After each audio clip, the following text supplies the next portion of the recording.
Hello everyone. तो कैसे हो आप सभी लोग। हार्दिक स्वागत करते हैं आप सभी का हमारे इस यूट्यूब चैनल यूनिक एकेडमी के अंदर। तो विद्यार्थी मित्रों, आज हम जो टॉपिक लाए हैं आपके सामने मार्च 2021 कक्षा 10 विषय सामाजिक विज्ञान का राइट सेक्शन ए। याद रखना, आपको पेपर में सबसे ज्यादा डिस्टर्ब करने वाला सेक्शन ए ही होता है। 24 नंबर का ये सेक्शन आता है और यही बच्चा चाहता है कि मेरे 24 में से 24 आए। इसीलिए मैं 24 में से 24 आपका आए, तो गाला का सभी सॉल्यूशन तो मैंने बनाया ही है। उसके साथ साथ बोर्ड एग्जाम के जो प्रीवियस ईयर के पेपर हैं उनका भी मैंने सेक्शन ए तैयार करवाने का सोचा। वही मैं कर रहा हूं, जिससे आप बोर्ड के एग्जाम के प्रीवियस ईयर के जो पेपर हैं उनके सेक्शन ए एसएस के देख लो, और साथ ही साथ गाला असाइनमेंट के 6 पेपर जो 2026 के हैं उन सबको देख लो, और फिर गाला असाइनमेंट 2025 के पेपर के सेक्शन ए देख लो। इतना देख लोगे ना, 100% लिख के दे रहा हूं, आपके 24 में से 24 आएंगे। अब बोलोगे सर इतना सारा कैसे याद करे। अरे भाई बहुत सारा, 30-40% तो कॉमन मैच हो जाएगा। यानी आपको 100% की मेहनत में 30-40% तो मैच हो जाएगा, तो आपको 60-70% ही मेहनत करना है। घुमा फिरा के अगर मैं बोलूं कि आपको अगर 500 ऑब्जेक्टिव पढ़ने हैं तो 500 का 40% मतलब 200 तो माइनस कर दो, यानी 300 ही पढ़ने हैं, कुछ तो मैच हो जाएंगे। बट यार 24 में से 24 नंबर लाना है। आपको पता है ना, बच्चा सेक्शन बी सी डी में तो पूरे में से पूरा ला सकता है, बट ए में लाना बहुत कठिन है। जो बच्चों का 80 में से 80 नंबर आता है ना, उनके ए 24 में से 24 सही होते हैं। जो बच्चे 80 में से 80 लाना चाहते हैं ना, वो भी यही सोचते हैं कि मेरा सेक्शन ए सही जाना चाहिए पूरा। भाई समझ में आ रहा है कि नहीं आ रहा है। चलो स्टार्ट करते हैं। निम्नलिखित प्रश्नों के उत्तर मांग के आधार पर लिखो। प्रत्येक का एक अंक योग्य जोड़े मिलाना है। सबसे पहले द्वारकाधीश मंदिर, तो सी कहां पर आया हुआ है, द्वारका में आया हुआ है। जड़ाऊ काम तो डी बीकानेर में, ठीक है। जरी काम यानी ई सूरत में फेमस है। लाल किला ए दिल्ली में है। अड़ी कड़ी वाव यानी बी कहां है, ये जूनागढ़ में है। ओके, इस तरह से तुम्हारा सेक्शन ए का योग्य जोड़े मिलाओ कंप्लीट होता है। चलो आगे चलते हैं हम। सही गलत, ठीक है। काली मिट्टी जब सूख जाती है तो इसमें दरारें या भंग बन जाते हैं, तो ये विधान बिल्कुल सही है। जब काली मिट्टी सूखती है ना, तो ये बहुत स्ट्रांग, इसमें दरारें पड़ जाती है, राइट ना, निशान पड़ जाता है। और जब ये भीग जाती है तो ऐसा लगता है पनीर की तरह एकदम मुलायम हो जाती है। भीगेंगी तो पनीर की तरह मुलायम, और सूख जाएंगी तो एकदम कठोर, वो भी दरार पड़ जाएगी, इतना कठोर भैया, ठीक है। सही है विधान।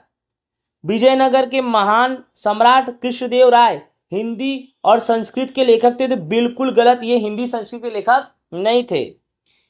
जिन उद्योगों में कच्चे माल के रूप में खनिज का उपयोग होता है उसे खनिज आधारित उद्योग कहते हैं। बिल्कुल सही, कच्चे माल के रूप में अगर खनिज का उपयोग होगा, अर्थात ऐसे उद्योग को हम क्या बोलेंगे, खनिज आधारित उद्योग, ठीक है। भारत में बेरोजगारी की समस्या अधिक गहन बनाने के लिए जनसंख्या वृद्धि जिम्मेदार नहीं है। बिल्कुल गलत है भाई, है। अगर आज हमारे देश में बेरोजगारी की समस्या है तो उसका एक ही कारण है, जनसंख्या वृद्धि। यहां तो बोला है कि जनसंख्या वृद्धि जिम्मेदार नहीं है, भाई जिम्मेदार है, तो ये क्या होगा, गलत होगा, ठीक है, क्योंकि जिम्मेदार तो है, इसने नहीं बोला है। नेक्स्ट, महिलाओं को एकमात्र ही कॉल से मदद मिल सके इसके लिए 108 अभ्यम महिला हेल्पलाइन शुरू की गई है। गलत भाई, अभ्यम में 108 नहीं 181 है। अभ्यम योजना है जो निकला है ना महिलाओं के लिए। अगर महिलाओं का किसी भी तरह से कुछ शोषण हो रहा है तो महिला तुरंत की तुरंत कॉल करेंगी, जिससे महिला पुलिस आ जाएगी। तो भाई 181 181, यहाँ 108 108 तो एम्बुलेंस को बुलाने के लिए करते हैं यार। तो ये बिल्कुल क्या है, गलत है। आगे देखते हैं। निम्नलिखित प्रश्नों के उत्तर संक्षेप में लिखना है। संस्कृत भाषा के महान व्याकरण शास्त्री कौन, भाई महर्षि पाणिनि। महर्षि पाणिनि संस्कृत भाषा के महान व्याकरण शास्त्री है, ठीक है। नेक्स्ट, जमीन के कटाव से आप क्या समझते हो, अर्थात अगर जमीन का कटाव होता है तो उससे आप क्या समझते हो, तो जमीन का उपजाऊपन घटना, इसमें लॉजिक लगाने का। जमीन का कटाव अगर होता है तो जमीन का उपजाऊपन क्या हो जाएगा, घट जाएगा। जमीन खराब हो जाएगी, जमीन बंजर हो जाएगी, जमीन कृषि लायक नहीं रहेगी, कुछ भी लिख सकते हो। यहाँ पर लिखा है जमीन के कटाव से आप क्या समझते हो, 1 नंबर का है तो एक लाइन लिख दो। तो मैंने बता दिया, जमीन का उपजाऊपन घटना अर्थात जमीन का कटाव। ठीक है। भारत में रेगिस्तान प्रकार की मिट्टी किन किन क्षेत्रों में पाई जाती है? भाई किन क्षेत्रों में, तो भाई एक नाम नहीं लिखना पड़ेगा, किन क्षेत्रों, क्षेत्रों बोला है, क्षेत्र नहीं बोला है भाई, क्षेत्रों बोला तो कम से कम 2 नाम लिखना पड़ेगा, तो राजस्थान और मध्य प्रदेश। सार्वजनिक वितरण व्यवस्था पीडीएस भारत में कब लागू हुई? तो 1992 में। सार्वजनिक वितरण व्यवस्था पीडीएस भारत में 1992 में लागू हुई। ठीक है भाई, सही विकल्प, रिक्त स्थानों की पूर्ति करो। भाषा को आर्य भाषा, आर्य का भाषा, ऋषियों का भाषा, विद्वानों की भाषा भी कहते हैं संस्कृत। तो भाई संस्कृत की भाषा, आर्य की भाषा, ऋषियों की भाषा, विद्वानों की भाषा है। नालंदा से मिली बुद्ध की मूर्ति कितने फुट ऊंची है? तो 18 फुट। ओके, तो नालंदा से मिली बुद्ध की मूर्ति कितनी फुट ऊंची है भाई? 18 फुट। कितनी फुट ऊंची है? 18। आगे चलते हैं। शाकाहारी लोगों के लिए प्रोटीन का मुख्य स्रोत क्या है? तो दलहन। दलहन जो है ना, वह शाकाहारी लोगों के लिए प्रोटीन का क्या है? मुख्य स्रोत है। राइट। मानव विकास अंक की विभावना भारतीय मूल के नोबेल पुरस्कार के विजेता, भाई भारतीय मूल बोले, नोबेल पुरस्कार के विजेता बोले तो भाई अमर्त्य सेन। बोलो कौन? अमर्त्य सेन। आंदोलन भारत में 1967 में, पश्चिम बंगाल में आंदोलन 1967, तो कौन सा भाई? नक्सलवाद। बोलो कौन सा? नक्सलवाद। स्टार्ट, आगे करते हैं। निम्नलिखित में से विकल्पों में सही विकल्प चुनकर लिखना है। राइट, इतना सब ये मेले के नाम दिए हैं भाई, ये सब मेले के नाम दिए हैं। लिखा है नीचे कोष्टक में गुजरात के मुख्य मेलों के बारे में जानकारी दी गई है, उसमें से फागुन मास में आने वाले मेलों को पहचानो। कौन से मास में? फागुन मास में। ओके, तो भाई हमारा आंसर क्या आएगा? इसमें क्या बोला है? गुजरात के मुख्य मेलों के बारे में जानकारी दो, वो भी कौन से मास में आए? फागुन। तो डायरेक्टली मैं बता दे रहा हूं, बौठा का मेला, माधवपुर का मेला और नकलंग का मेला। बौठा, माधवपुर, नकलंग, ये जो है ना बेटा, यहाँ टिक मार दे रहे हैं यहाँ पर। राइट, ये बौठा का मेला धोलका अहमदाबाद में लगता है। फिर उसके बाद है माधवपुर, माधवपुर का मेला माधवपुर पोरबंदर में लगता है। और नकलंग का मेला जो है,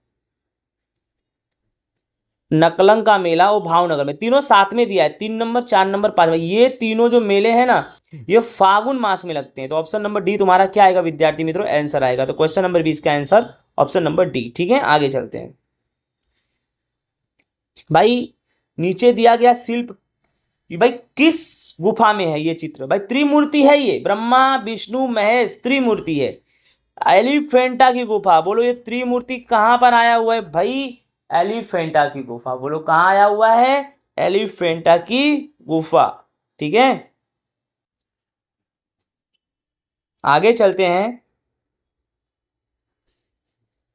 कपास, गन्ना, पटसन, तंबाकू और रबर किस प्रकार की फसलें हैं? तो क्वेश्चन नंबर 22 हमारा है, कपास, गन्ना, पटसन, तंबाकू और रबर किस प्रकार की फसलें हैं? तो ये सब नकदी फसलें हैं। इन सब फसलों को तैयार किया जाता है और डायरेक्टली मार्केट में भेज दिया जाता है, और जो फसलों को तैयार करने के बाद उनको मार्केट में डायरेक्ट बेच दिया जाता है, ऐसे फसलों को हम नकदी फसल कहते हैं।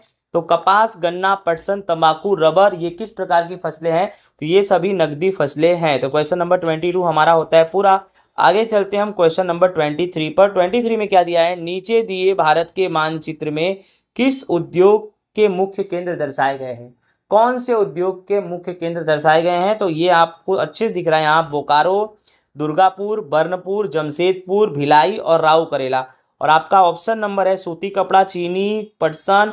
मैंने आंसर लौह फौलाद बताया कि लौह फौलाद, इसमें जमशेदपुर दिख रहा है ना, तो जमशेदपुर लौह फौलाद के लिए ही फेमस है। तो विद्यार्थी मित्रों इस तरह से हमारा क्वेश्चन नंबर 23 होता है कंप्लीट। लास्ट हमारा क्वेश्चन नंबर 24 है, लास्ट।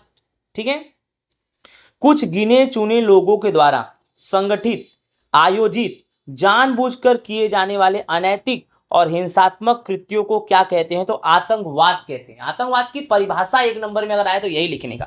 आतंकवाद एक ऐसी प्रवृत्ति है जिसमें कुछ गिने चुने लोग संगठित होते हैं, कोई प्लान आयोजित करते हैं और जानबूझकर कोई अनैतिक हिंसात्मक प्रवृत्ति करते हैं, ऐसी प्रवृत्ति को हम आतंकवाद कहते हैं। तो विद्यार्थी मित्रों, इस तरह से 24 के 24 क्वेश्चन मैंने आपको काफ़ी आसान भाषा में बताया। ये हमारा था मार्च 2021 का विभाग नंबर ए सोशल साइंस, जो आपको बोर्ड के एग्जाम में बहुत ही महत्वपूर्ण साबित होगा। अगर आपने हमारे चैनल्स को अभी भी सब्सक्राइब नहीं किया तो सब्सक्राइब करो और ज़्यादा से ज़्यादा लोगों को शेयर करो यार। हमारे वीडियो को ज़्यादा से ज़्यादा शेयर करोगे, लोग देखेंगे, सब्सक्राइब करेंगे। हम आप लोगों के लिए दिन रात मेहनत कर रहे हैं, तो आप लोगों का एक छोटा सा एफर्ट्स, मेरी भी जिंदगी तो बदलना चाहिए। आपका विकास ही हमारा लक्ष्य है, तो क्या आप नहीं चाहते हो जो तुम्हारे लक्ष्य को पूरा कर रहा है, क्या आप उसके विकास के बारे में कुछ ना सोचो? जय हिंद, राधे राधे।